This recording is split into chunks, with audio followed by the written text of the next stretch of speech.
পৃথিবীতে এখন পর্যন্ত একটি মাত্র অসুখ আছে যেটি হলে নিশ্চিত মৃত্যু।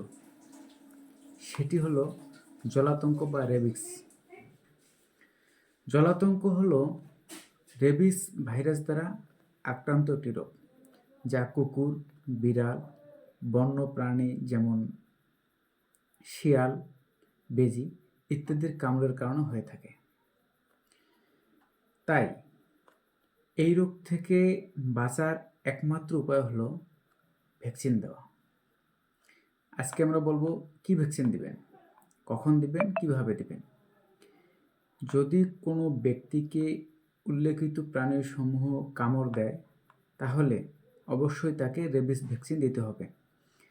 রেবিস ভ্যাকসিন দেওয়ার নিয়ম হলো প্রথম ডোজ যত তাড়াতাড়ি সম্ভব, যেমন যেদিন কামড়িয়েছে সেদিনের দ্রুত সময়, অর্থাৎ প্রথম ডোজ প্রথম দিন, দ্বিতীয় ডোজ তৃতীয় দিন, তৃতীয় ডোজ সপ্তমতম দিন এবং চতুর্থ ডোজ 14তম দিন, অথবা যদি আইএম দেওয়া হয় তাহলে 28তম দিন।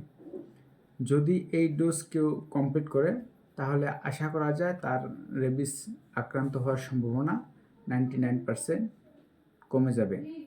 নিরাপদে থাকুন, আপনার আপনজনকে নিরাপদে রাখুন।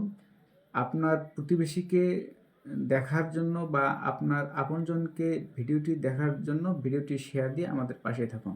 ধন্যবাদ সবাইকে।